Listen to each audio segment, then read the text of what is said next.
So it's now my pleasure to introduce you to Dr. Jasleen Kaur Grewal, who gave a very popular presentation during the CAM conference last October.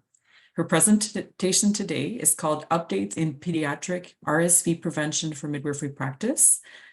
RSV, as you know, is the leading cause of lower respiratory tract infections in infants with significant morbidity and risk of hospitalization, including for newborns. And Dr. Grewal is going to be sharing some novel RSV prevention strategies with us. So Dr. Grewal is a certified family physician. She completed her medical education at the Schulich School of Medicine at Western University in London, Ontario, and her residency training in family medicine at the University of Toronto. Her current work includes inpatient newborn care, along with a special interest in reproductive, contraceptive, and gynecological health at multiple sexual health clinics. She's the current medical director at IWHC Toronto and is passionate about improving access and providing care to diverse and vulnerable populations. So over to you, Dr. Grewal. Hi, everyone. Thank you for that wonderful introduction. Let me just share my slides here. Perfect. Can everyone see that? Good. So good afternoon, everyone, and welcome to today's webinar. Thank you for that introduction. I am Dr. Grewal, and today we will be discussing some exciting new updates in pediatric RSV prevention that are quite relevant to midwifery practice. So let's get into it. Let's go over today's objectives. So I hope to inform you about what exactly RSV is, how it presents, and some of the complications that it can cause specifically in a pediatric lens. We will go over the public health impacts and highlight this unmet need that we currently have in our current healthcare system for RSV prevention and treatment. And most importantly, the goal of this presentation is really to alert and orient you to some significant changes that we have in the RSV landscape, specifically in RSV prevention, or what we call prophylaxis, as there's many new prophylactic products being approved right now in Canadian markets for the very first time in history. So these products are indicated not only at infants, but at pregnant persons as well. And this fits very well with the midwifery journey of care. So I think it's certainly quite a timely presentation. It's a hot topic, and it's something that our clients and patients are asking us about right now. Some of you that have attended that CAM conference may find some of this familiar, but there have been significant updates in this ever-changing landscape already. And so I've updated the presentation accordingly to only bring you that relevant and timely data.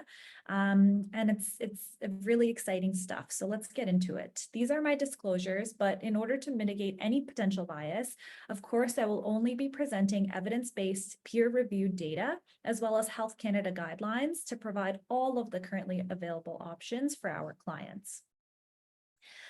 Let's get into it. So what exactly is RSV? Respiratory Syncytial Virus was first discovered in the 1950s, and that's about how long we've been looking for a way to prevent it.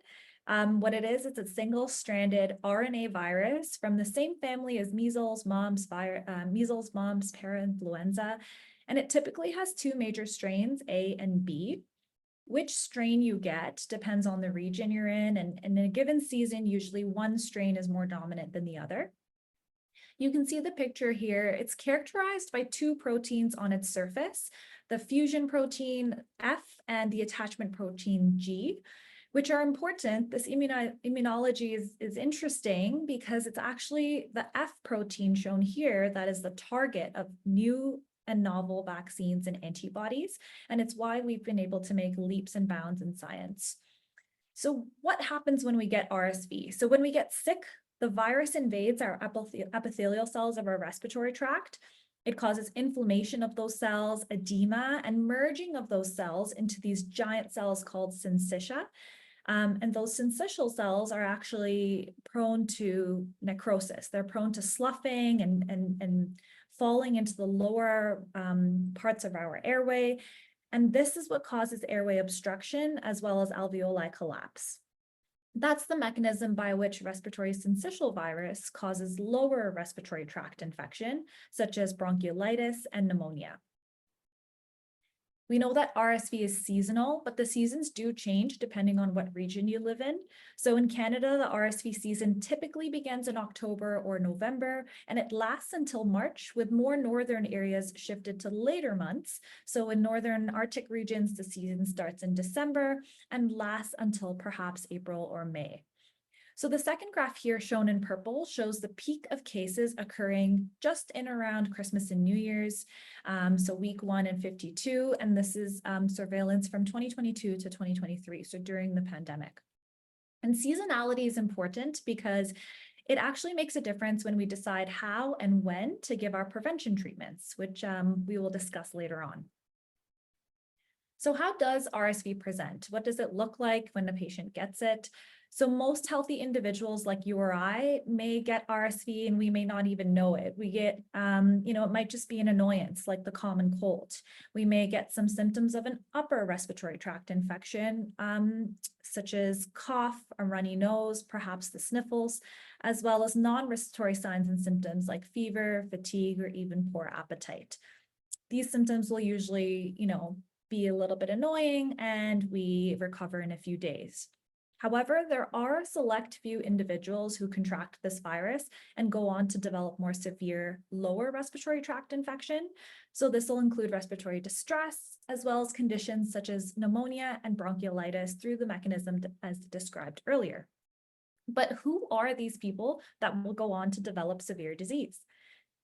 So we know that age is an important determinant of disease severity. So we get this U-shaped curve happening with age on the x-axis. What we see is that people of all ages get upper respiratory tract infections when they contract the virus, but most of them get mild disease. But we know that it affects people on both extremes of age the most. So this includes our older adults over 65 years of age because of their waning immune systems. But more importantly for our audience here today, the greatest risk of severe lower respiratory tract infection is actually for infants entering their very first RSV season. What we know is that 90% of infants will be infected by RSV before their second birthday. So that's a huge proportion of the population. It's almost every child will get the virus before they turn the age of 2. We know that the majority of those infant cases are fairly mild disease. They get those symptoms of an upper respiratory tract infection. They have the sniffles for 2 to 8 days and it resolves spontaneously. But in severe cases, RSV may require hospitalization and may even be life-threatening. So RSV is currently the leading cause of hospitalization in young infants in Canada. It's the most common cause of lower respiratory tract infection, and it causes about 1/3 of all instances of bronchiolitis and pneumonia in these young infants. We know that deaths from RSV are infrequent, but not unheard of, and can still occur in young, healthy infants.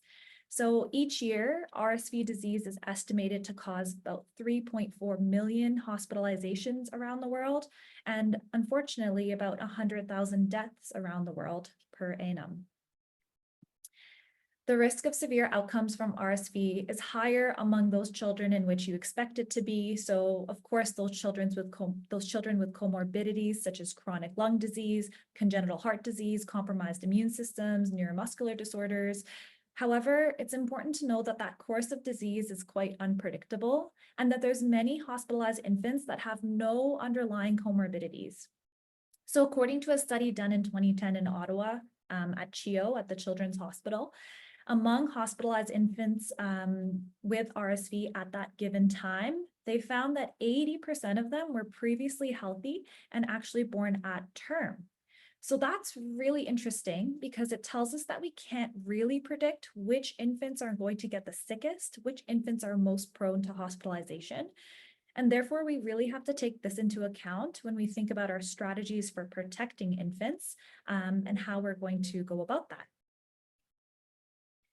In Canada, we know that approximately 1% of infants are hospitalized with RSV in their first year of life of all live births. In some remote communities, however, RSV hospitalizations have been as high as 20 to 50% of all live births, and that's a huge, huge proportion of the population. I want to point out also that sometimes this burden is a little bit underestimated because when a child is hospitalized, we're not always doing the testing for those hospitalized infants. So lower respiratory tract infection-related hospitalization rates in Northern and Arctic communities in Canada are actually among the highest rates globally. So this looks here at hospitalization admissions due to any lower respiratory tract infection, not just RSV.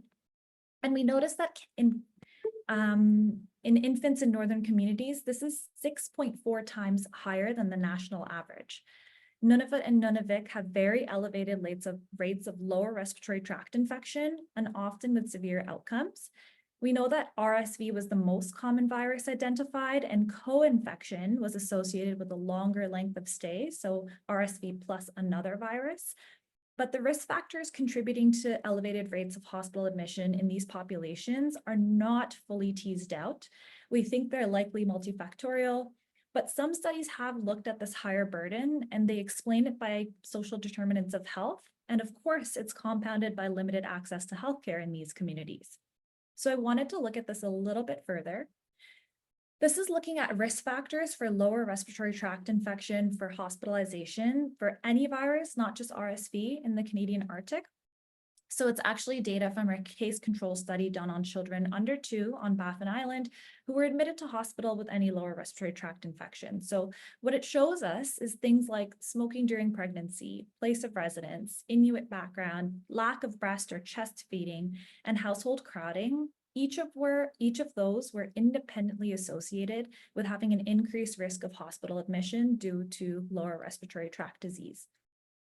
What it shows us is it's very clear that we need better targeted interventions to prevent RSV, especially for infants residing in these northern regions, given that they have other risk factors for severe disease and are becoming hospitalized at such high rates.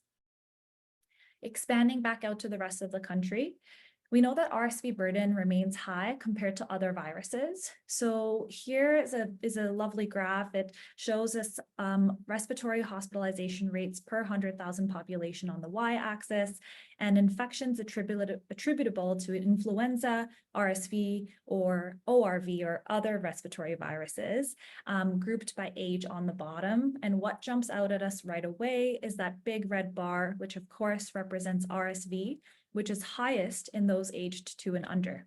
And it's significantly higher than influenza, about 14 times greater than the amount of hospitalizations from influenza in that under 2 population. So this is interesting because we've generally accepted the flu shot as kind of a commonplace immunization, and that's the way it's coded in our brains, but we don't often think about RSV in the same way yet. But I think that that's going to change.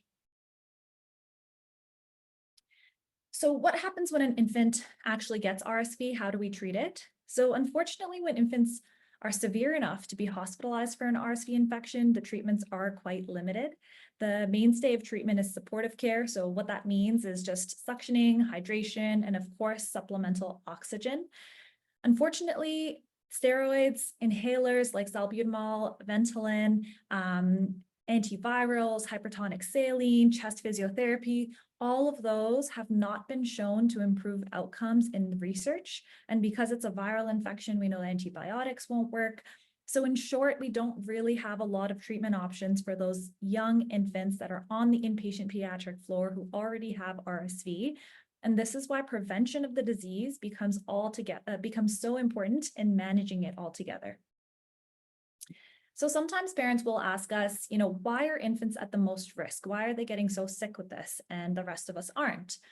So it comes down to a few things. First, we know that little babies have tiny, tiny airways, which are very prone to being easily blocked and clogged by that edema and that sloughing of the epithelium that occurs when the virus attacks our epithelial cells. Secondly, we know that they have an underdeveloped respiratory system. So not only do neonates have reduced lung function, they also have these very soft, bendy chest walls. Their muscles are just not that strong, and they're simply not that good at hacking up all of that yucky, gunky stuff that gets stuck at the bottom of the airways. And so it just sits there and becomes prone to infection. And finally, we know this, they have a naive immune system. They have a reduced immune response to infections, poor immune regulation to tissue inflammation, and luckily, this is one of the ones that we can act on. So I wanted to share this interesting American study that I found. It shows us that RSV-induced bronchiolitis in the first 6 months of life was associated with having increased odds of pneumonia, otitis media or inner ear infection, and any antibiotic prescription fill in the second 6 months of life. So these data are interesting. They suggest a potential value for RSV prevention, not only during the instance of the infection itself, but actually on future respiratory health. So not shown here, but there has been some additional emerging data that shows there may even be a relationship between RSV-associated bronchiolitis in early life and developing asthma later in life. So when we look at hospitalizations of infants with RSV at any given time, what this slide shows us is the RSV season, November to March. At any given time, when we look at those hospitalized infants, about half of them are born during the RSV season, but the other half were actually born outside of the RSV season and contracted it and were still young enough to be susceptible to severe illness. So what it really highlights is when we're looking at strategies for prevention, even those babies born before or outside the RSV season need to be protected as they enter their very first RSV season. So what can we do to prevent RSV? For ages, we've been trying to prevent transmission by recommending behavioral changes. This is the common sense stuff that we've been chatting with families about for ages, good hand hygiene, staying home when sick, avoiding contagious settings, avoiding sick individuals and kissing the baby on the face, etc. And this is something that, during the COVID lockdown, we were all engaging in. But despite these measures, we know that nearly all children still experience RSV infection in the first 2 years of life. We saw that statistic earlier that 90% of infants still get sick. So we know that these strategies are not working very well. I will say that it did work during the COVID lockdowns when the entire world was engaging in these transmission prevention behaviors. But as soon as those were lifted, we did all see a huge spike in RSV infections as well as other viral infections as well. So we know that we need a little bit more than just behavioral strategies for preventing RSV. So let's look at other strategies to protect these very, very young infants that are at highest risk. You can categorize them into 2 categories. First is indirect protection, which can occur by something called herd immunity, which we may have the term that we're familiar with, in which the unvaccinated infant is protected from the vaccination of the majority of the community. So when the majority of the community is vaccinated, that significantly reduces disease spread, and we get something called herd immunity. The other option in this category is cocooning the infant, which we often recommend. It's a strategy to protect those infants from infectious diseases by vaccinating only those in close contact with them and cocooning that infant from the rest of the world. On the other side of this category, of these 2 categories, is something called direct protection, which can occur via 3 options. So first, we have vaccination of the newborn directly. As midwives, you are already quite familiar with this. We give hepatitis B vaccine to newborns at risk, as well as the childhood immunizations that start at 8 weeks. On the far right of the slide, we see vaccination during pregnancy, another concept that we're all quite familiar with because we give the Tdap immunization, for example, to pregnant individuals in hopes that that individual will form antibodies that will transfer through the placenta to then protect the newborn infant from pertussis. And finally, right in the middle there, we see something called monoclonal antibodies. So this is an interesting one, and it's distinct from a vaccination, but they're both can be categorized by the umbrella term immunizations. They really both are immunizations, but they're a little bit different from each other. So what exactly is a monoclonal antibody? So antibodies, we know, are made by our immune system when we contract an infection, and they help us fight those infections off. But recall that an infant immune system is still naive, so it may not be as good at making those antibodies on its own. So what monoclonal antibodies are essentially just lab-made antibodies that mimic the proteins that our body would have naturally produced in response to an infection. And we just create them in a lab and bottle them up. And put simply, a monoclonal antibody is just a shot of lab-made antibodies that we can give directly to infants. So these are our 3 ways to directly protect infants. The monoclonal antibody is different from the vaccine because the vaccination it's a piece of the germ that requires the own immune system to form those antibodies. So it's a little bit of a difference between the two there, but they're both directly protecting the infant. So for our purposes today, we are going to focus on the latter two options in this category, as they're the two prophylactic options coming to market right now to protect our infants. Let's take these two options and expand them a bit further. What are our options right now within these two categories here in Canada? So to summarize, we have two preparations under the category of monoclonal antibodies, or MABs, as you often see them. The first is palivizumab, and when you see that MAB at the end of a name, you know it's a monoclonal antibody, MAB, monoclonal antibody. Palivizumab with the trade name Synagis. The second one in this category is the new one called nirsevimab with the trade name Beyfortus. And then we have the third option in the vaccination during pregnancy category called Respiratory Syncytial Prefusion F subunit vaccine, or I prefer to use the trade name Abrysvo.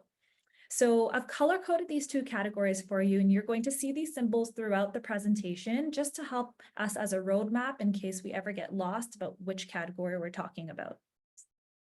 So let's go into these a little bit further. In order to discuss the newcomers to the market, it would be very prudent to mention what we've been using for prophylaxis for RSV up until this point. So the only existing option for RSV prophylaxis in Canada was palivizumab for a couple of decades. This is another monoclonal antibody. It was approved by Health Canada in 2002, but it had a very limited scope. So I've summarized that very tight eligibility criteria here, which only includes, premature infants or those with significant comorbidities like chronic lung disease, cystic fibrosis, etc. In 2013, the indications were expanded to include the consideration of infants from remote or rural communities, given the very, very high rates of RSV in those communities. In Ontario, what we do is we use a risk scoring tool to qualify infants. And still, because that eligibility criteria was so strict, many infants are turned down from receiving this palivizumab, and there's a huge population of kids that simply don't qualify to get it. Interestingly, there are notable variations in guidelines across provinces and territories in Canada, and so there's really no consensus about who gets palivizumab and who qualifies. But it's a very, very, very small part of the population, which is why most of us haven't heard of this or know about this. Synagis is the trade name, and it's been used for over 2 decades in many countries around the world. It does have a pretty good safety record, with very rare cases of anaphylaxis being the only major serious adverse event. Efficacy in these early studies was around 38 to 78%, which is a big range, but we know it works best in very vulnerable groups with comorbidities, and it was only tested in those premature infants. However, Synagis comes with its own challenges. So the thing with this medication is it has a very short half-life, and therefore it must be given every month throughout the RSV season. So again, November to March, these children are coming to get that shot once a month, which provides its own challenges for those living in remote and rural communities with limited access to healthcare, who may not have, access to this medication near their home. And because of this frequency of dosing, it made for quite an expensive treatment. So cost estimate range between $5,000 to $9,000 per infant per year. So it's quite a pricey and cumbersome medication to give. And that's all we had in the realm of RSV prophylaxis for the last 2 decades until we started getting these new changes. So what we can surmise is, despite this existing option of palivizumab or Synagis for RSV prophylaxis, only a limited population was eligible, the fairly cumbersome application, and this left a significant unmet need for the remaining populations that we just saw are still quite at risk, such as those healthy term infants that we know are still getting sick, and those other, maybe other adults with risk factors and comorbidities like COPD, and then of course those elderly individuals given their waning immune systems. So for a very long time, there has been room for improvement in the RSV space. That covers palivizumab. The exciting part of this is that there are two new key players in the prevention of RSV to cover this unmet need. One is given to infants and the other is given to pregnant individuals. And you as midwives play a massive role in both of those care journeys. So let's go into a little bit more detail. So we saw this under the monoclonal antibody category. We covered palivizumab, which has been around for decades, but has a limited scope. The second option in this category is a brand new mAb called nirsevimab with the trade name Beyfortus. So nirsevimab has been Health Canada approved for the prevention of RSV in all neonates since April of 2023. It offers passive immunization through antibodies, and it's indicated by Health Canada for all infants entering their first RSV season.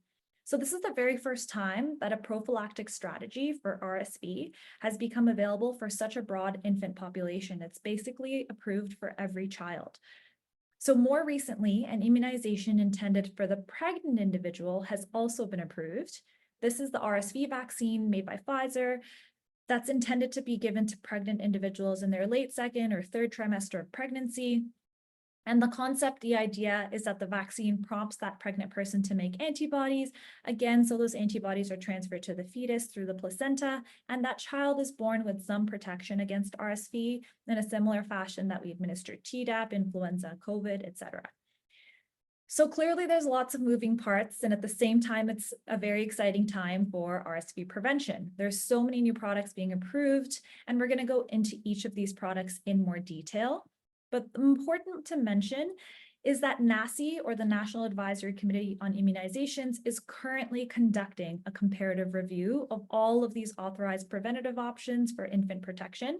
And the results of this are anticipated sometime in spring of 2024. So we're just patiently waiting because those guidelines from NACI will be pivotal in helping us providers decide which option is the safest and the best for our clients. So we're all holding our breath and waiting for some direction from those NACI guidelines.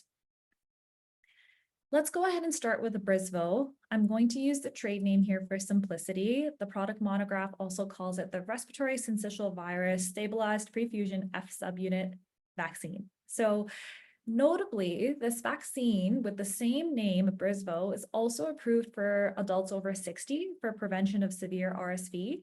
And I want to mention this, it's not to be confused with another vaccine called RXV, which is the GSK vaccine approved for older adults, also for the prevention of RSV. It's not part of the scope of today's talk, but I think it's important to mention because the names are so similar and I just don't want anyone to get mixed up.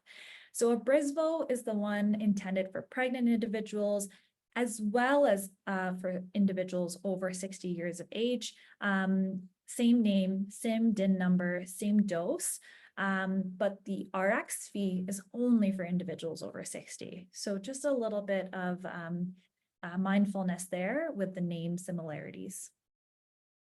So let's look straight to the product monograph for details about this product. So per Health Canada, it's indicated for the active immunization of pregnant individuals at 32 through to 36 weeks of gestational age, so that 4-week window, for the prevention of respiratory tract disease caused by RSV in infants from birth through to 6 months of age. So it protects them throughout that 5-ish month RSV season. What it is a bivalent vaccine. It contains equal amounts of each of the 2 fusion proteins that I mentioned earlier, based on both the RSV-A and RSV-B subtypes. So it's intended for intramuscular injection, and it does require refrigeration for storage. The Health Canada and the FDA decision is based on the data from a phase 3 clinical trial titled Matisse. This is a randomized placebo double-blinded trial for which the results are published in the New England Journal of Medicine back in April of 2023.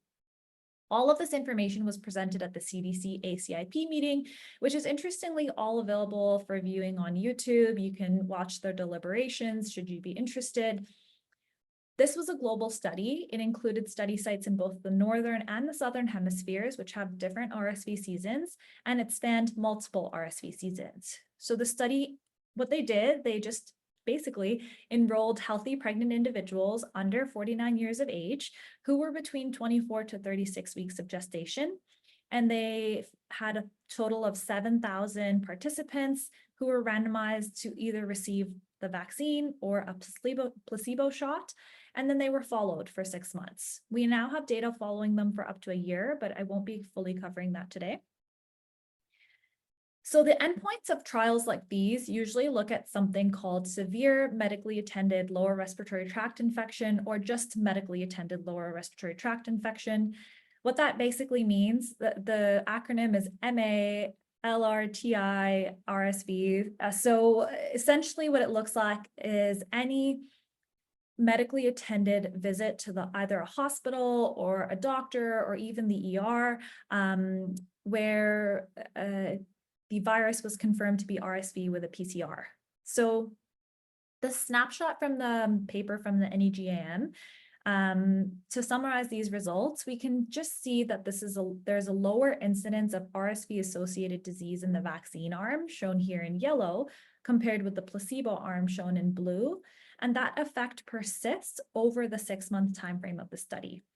So that's a Kaplan-Meier curve, and it shows that, throughout that 6 months, the RSV vaccine arm had lower incidences of medically attended lower respiratory tract infection caused by RSV. This is another way to look at the same data. So what it shows us is that the efficacy at 90 days was around 80%. At the 6-month mark, so 180 days, it does wane a little bit. It goes down to about 69%. But overall, this is a pretty good vaccine with good efficacy at preventing medically attended severe lower respiratory tract infections.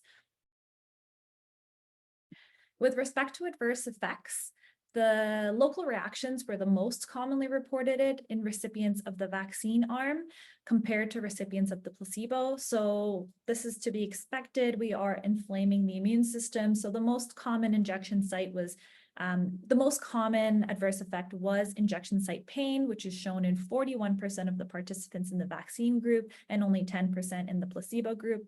Other common reactions reported were swelling and pain at the time of injection. Looking at systemic events, the percentages of maternal participants who reported systemic events within 7 days after the injection were similar in the two groups, except for muscle pain and headache, which were reported more frequently in the recipients of the vaccine group. Muscle pain in 17% versus 7% of the placebo group, and headache in 31% versus 28% respectively. So looking at considerations for timing of administration of this vaccine, we have two options. We might have either seasonal administration or year-round dosing. We know that RSV activity varies geographically, and so if it was seasonal dosing, providers would have to adjust their administration schedules based on local epidemiology. Year-round dosing would simplify that implementation. It may also potentially increase vaccine uptake, but we have to balance this with it being potentially less cost-effective, giving the dose year-round, even when there may not be a lot of RSV circulating when that infant is born. So now we know that there's quite a few other vaccinations that we recommend to pregnant individuals, and they have a similar time window. So let's discuss co-administration of Abrysvo with other immunizations during pregnancy. At this point, there is no available data on simultaneous or co-administration of Abrysvo in pregnant people with Tdap, influenza, or COVID vaccines. There is, however, limited data in non-pregnant people, and that data found actually that there was decreased immunogenicity of the pertussis component of the Tdap vaccine when co-administered with the RSV vaccine. But it's unclear how clinically significant this will be. So the product monograph doesn't suggest co-administration. It doesn't really give us any guidelines on co-administration. Looking to the CDC and the American ACOG guidelines, they do permit and suggest co-administration, but we will be waiting to see what NACI suggests for us with respect to this data. So the only contraindication to giving the Abrysvo vaccine is a history of severe allergic reaction or anaphylaxis to any component or ingredient of this vaccine. There are no other contraindications right now.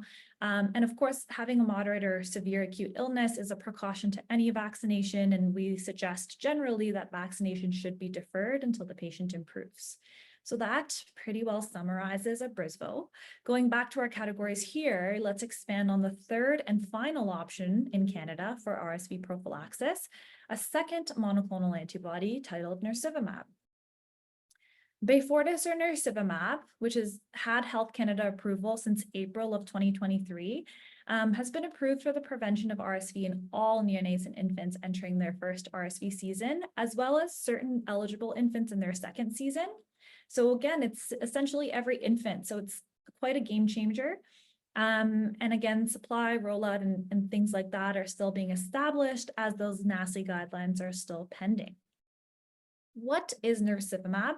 It's a monoclonal antibody. It was developed from fully human proteins. So again, it's that lab-made antibody, and it offers that rapid passive protection to infants through an intramuscular injection.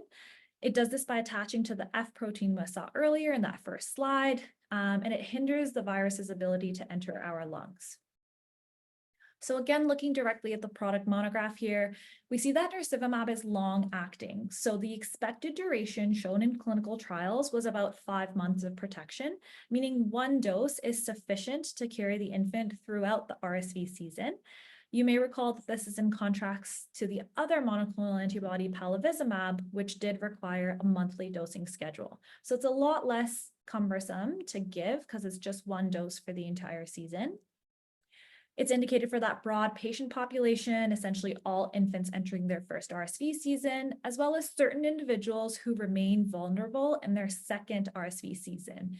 So that may include infants up to 24 months of age who have comorbidities like chronic lung disease, congenital heart disease, Down syndrome, or cystic fibrosis, or other airway anomalies that might put them at higher risk.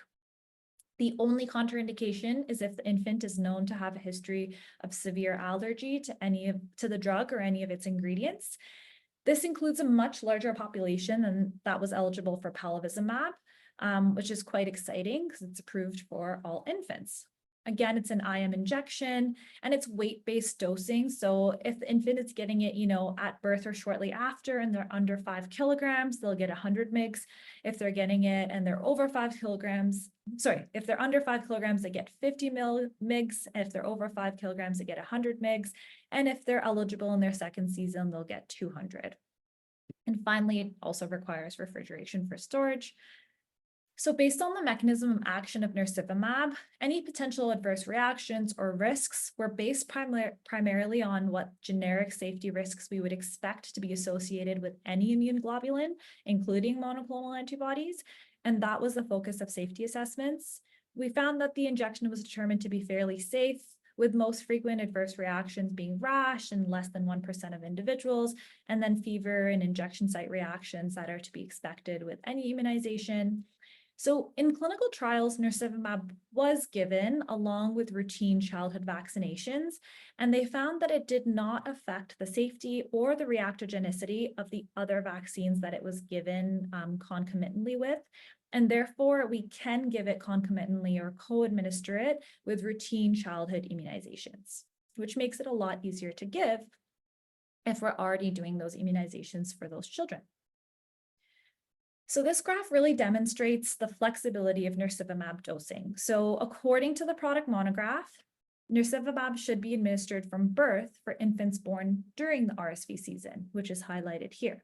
So for example, if a child was born in November, they may get nirsevimab administered right at birth, perhaps in the hospital. Again, those details are still being ironed out.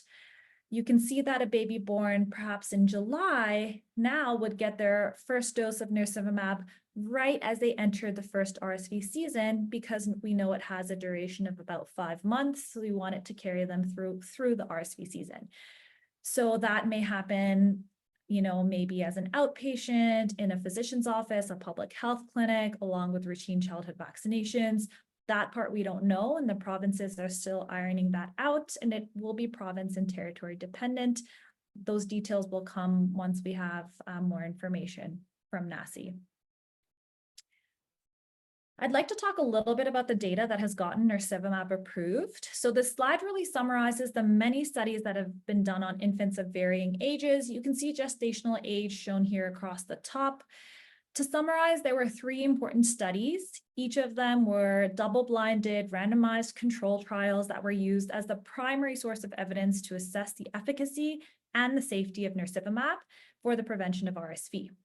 So the initial studies, sorry, I'll just go back there. The initial studies included infants with comorbidities and prematurity, as those were the highest risk babies. And then the additional studies were expanded to include healthy term and preterm infants, as well as healthy term infants. So for our purposes here today, I want to focus on the one that looked at those healthy term infants, as that's the population that you as midwives will interact with the most. And so I wanted to zoom in on that study for you. It's called the MELODY study. I'll look over here. And these are some of the details about that study. So what the MELODY study did is it enrolled about 3,000 healthy infants born at greater than 35 weeks gestational age. Notably, these are those healthy infants that are not eligible to receive palivizumab in their respective jurisdictions, again, because they're not premature and they don't have comorbidities. And so these healthy term and late preterm infants were randomized to receive either one shot of nirsevimab or placebo and simply followed them for several months. And what they did is they looked at RSV-associated infection that was, again, medically attended, as well as RSV-associated hospitalizations. And I know this is a full slide, but just bear with me here. I really just want to highlight the results for you here in purple font. The results in this healthy infant group were promising. It shows a 75% reduction in the risk of any RSV-related visit to any healthcare provider that's medically attended. Again, it's outpatient ER, as well as a 60% risk reduction in RSV-associated hospitalization. So those are huge numbers. Those are wonderful numbers. And the last graph here is another Kaplan-Meier curve, which shows that the effect persisted across time on the x-axis. The lower line there is the nirsevimab arm, which shows a lower proportion of medically attended RSV-related lower respiratory tract infection for the individuals that had received the monoclonal antibody. And that summarizes the data for nirsevimab as well. So now we've covered 2 monoclonal antibodies as well as a new vaccine. And now that we've covered all of the available data and what's coming and what's available, I'd like to take a moment to consider how we might put all of this into practice. Again, we're still waiting for NACI guidelines. There's still a lot of moving parts and there's still a lot of things that we don't know, and yet we're still getting questions about it. So I've put together a little bit about how I would approach this conversation and how I have been approaching this conversation with my patients. Our clients and patients depend on us as a trusted source of accurate health information and actionable guidance. And so counseling and communication with families is an important part of all of our roles. So I wanted to give us and look at how I would structure those conversations. So I would recommend by starting with discussing what you know about upcoming RSV immunization options. So I would say something like there are 2 options, new ones that we know are coming to market. One is a vaccine for the pregnant person, and the other is an immunization for the baby at birth. I would also discuss why immunization is important. We can talk about what we just learned about the significant burden of RSV, how we know that RSV is one of the leading causes of hospitalization in young children. We know that it causes bronchiolitis, pneumonia, and it really is a great opportunity to protect infants when we know that there's such unpredictability of which infants are going to get sick. I would also talk about how immunization works. So we can talk about the nuances between the monoclonal antibody versus the vaccine. I would discuss that the vaccine is intended for the pregnant individuals to cross the placenta, for the antibodies to cross the placenta and offer some protection to the baby when it's born. And it's not a new concept. We've been doing it with other vaccines during pregnancy, as well as the administration of a monoclonal antibody, which is not a traditional vaccine, but it's essentially a direct dose of antibodies put in a shot and given directly to the infant, so they don't have to rely on their own immune systems as much. And I would, end the discussion by discussing the benefits of immunization. So this is taken from the American Academy of Pediatrics, but I liked their quote. So they say something like, getting a flu shot, a COVID-19, or an RSV immunization is a more reliable way for your body to build protection rather than getting the virus itself. Your child could still get sick after getting immunized, but we know that the symptoms will typically be milder and less severe than if they didn't receive the vaccine. So I would start from a place of knowledge and know and state that the data are still being updated and we're still learning. But from what we have in front of us today and Health Canada's approvals and their rigorous processes for approving medications, these medications do seem safe, and it's a great opportunity for us to prevent a disease that we've been trying to figure out a way to prevent for a very long time. So really the overarching themes, I would start from a place of knowledge. There's also a wonderful webinar on the CAM website that was done, I believe, in February of last year that looked at a lot of these questions with respect to the COVID vaccine. And I think a lot of the same concepts and ideologies can be applied with discussing any immunization. So I found that very helpful as well. In terms of further resources for providers, of course, we can look to the product monograph for Beyfortus and Abrysvo, which are available on the Health Canada website. They have a ton of information and they actually summarize the studies pretty well, as adverse effects are labeled in there, etc. We can also look at the CADITH rapid implementation advice. So that was published if there's a short supply of nirsevimab, highlights, focusing on northern communities. And it actually does a really good job of summarizing, what was available, why there was a need for further RSV prophylaxis, and what's coming into market. We can look to some American resources like the CDC, ACIP, just because it's been approved there a little bit longer ago. They have more fleshed out guidelines, and I think it's a little bit helpful to think about what NACI may recommend. Of course, those NACI recommendations we're patiently waiting for in March, so they're still pending. And then the CPS, or the Canadian Pediatric Society, hasn't released a statement yet, but they will. And the American Academy of Pediatrics has a really wonderful statement as well. With respect to resources for patients, I would direct them to the patient medication information at the end of the product monograph. So it's written in plain language, helpful for patients to read, helpful for us to read as well, and really list the information about that we have about both those medications. You can suggest they speak to their healthcare professional, that's you or I. And there's fact sheets on the ontario.ca website, which have been translated to various languages, including Algonquin Cree. So it really highlights and it makes it accessible for those individuals and communities that are at highest risk. So I recommend checking those out as well. And so let's end with a few key takeaways. We've covered a lot in today's hour. So I just want to summarize the most salient points. We know that RSV poses a very significant healthcare burden. Its severity is unpredictable and even healthy infants can get sick. So without a doubt, it is a significant public health concern. For the first time in history, we now have RSV prophylactics available for a broad patient population and pregnant individuals. Health Canada has approved nirsevimab, or Beyfortus, for the prevention of RSV in all infants entering their first RSV season. And Health Canada has approved RSV prefusion vaccine, or Abrysvo, for pregnant individuals between 32 to 36 weeks gestational age for the protection of their infants. So this is really the dawn of a huge new breakthrough in science, and I think it's going to be a game changer for protecting these the people most vulnerable in our population. I think as midwives, you're quite well positioned to be involved in these shared decision-making discussions with clients, exploring their understanding of RSV and how significant of a burden it is, because we don't talk about that very much. And well positioned to discuss the prophylaxis options that are becoming available, of course, using an informed choice approach. I think we're essential in helping our clients navigate this changing landscape in RSV prevention. And I do hope that this presentation has helped you to understand that landscape just a little bit better. So thank you so much for listening, and I will open up the floor to questions. Thank you. Thank you so much, Dr. Grewal, for a very informative presentation. I'm going to keep my camera closed for the moment because I saw some comments that my sound wasn't so great. So hopefully it's working a bit better now.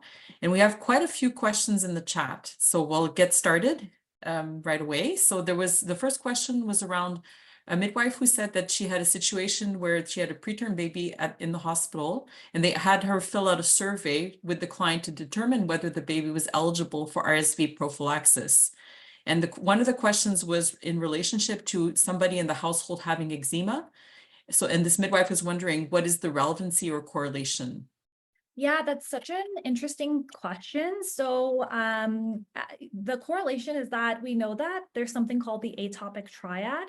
So that has eczema, asthma, and allergic rhinitis. And we know those come in trees, the triad, threes. And so often those conditions run in the family and they have a genetic predisposition to them. And so the question probably, I'm not too familiar with who makes this risk scoring tool, but my understanding is that question is probably in there because if someone in the household has eczema, one, they are at perhaps higher risk of getting sicker with RSV because they have that atopic triad. They maybe have some asthma as well. And two, because of the genetic predisposition, perhaps that baby now is at higher risk of, having the atopic triad and getting more severe disease with RSV. As I alluded to in the presentation, that we have been looking at data that shows an association between RSV-associated bronchiolitis and getting asthma later in life.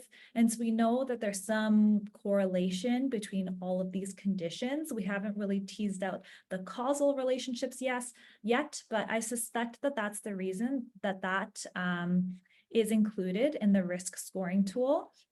And I was going to pull up the risk scoring tool here, but I can share that at a later time.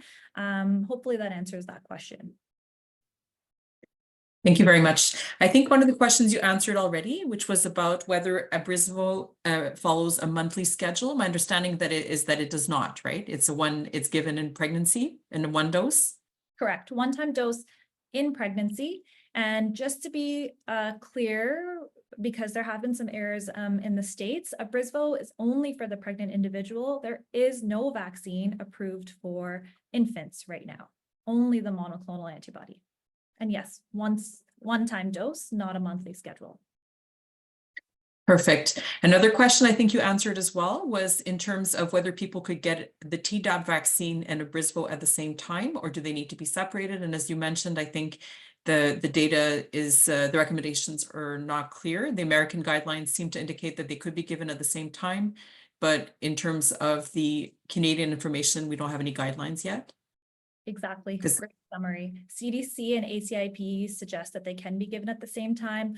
We know that it doesn't, having them administered at the same time doesn't decrease the immunogenicity of Abrysvo, but it does decrease the immunogenicity of the pertussis component of the Tdap vaccine, which is why perhaps they may suggest separating them, but the time window is tight, so it'll be an ongoing discussion.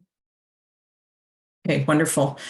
Just going a little bit higher up in the chat, there was one that I had skipped that was in terms of coverage. So there was midwife wanting to know about prophylaxis options and what the cost is to families, as they may not be covered by AHS, which is, I believe, Alberta Health Services.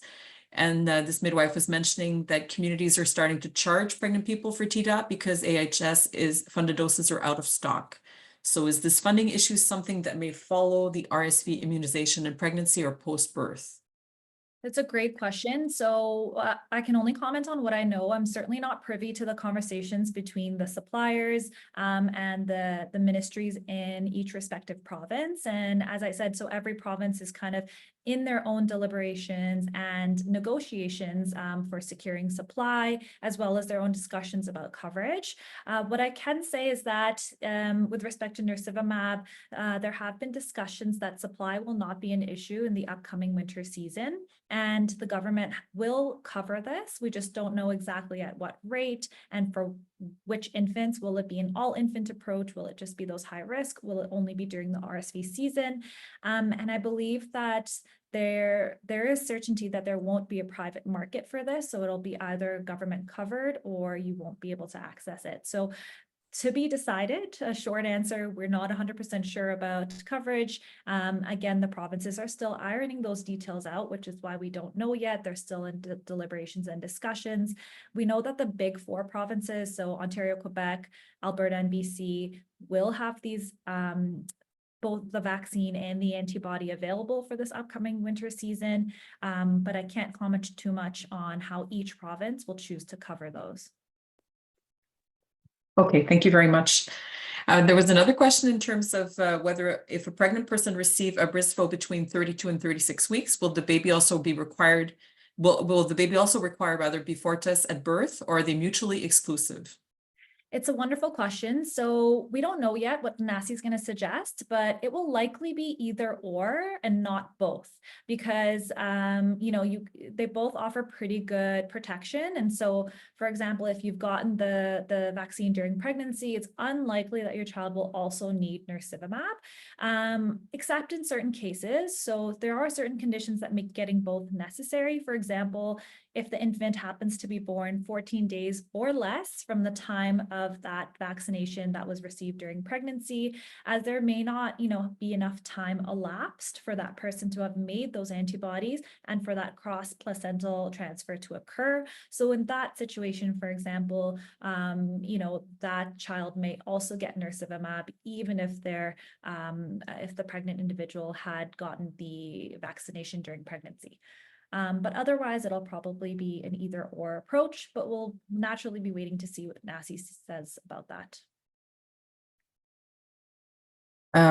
Wonderful. I see that there's still many questions in the chat and we're almost out of time.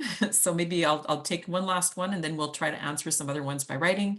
So there's a question in terms of the efficacy rates for each product. And I think you shared some of that information in the slides. Absolutely. And I'm happy to pull up those slides again. Again, the efficacy rates are really neatly laid out in the product monographs. We think that, they're pretty close to each other. We just know that the Brisvo or the maternal vaccine wanes a little bit earlier than the Nursivimab or the monoclonal antibody. We know that monoclonal antibody is a little bit longer lasting. So it's closer to about, 80% shortly after it was given, and about 70% 6 months later. And with respect to a Brisvo, it's about 70% at the 3-month mark, and I believe 60% at the 6-month mark. So just to give you a rough idea of the numbers there, the exact numbers are in the product monograph for you to take a look at. Hopefully that's helpful. Great, thank you very much. So we're at our time. So thank you so much again, Dr. Grewal, for sharing that information with us. And for being available for answering the questions that are left over in the chat and sharing the rest of the material as well, your slide deck with us. We really appreciate that you've taken this time with us today. And thanks to everybody who's attended. Thank you very much for having me. Bye now.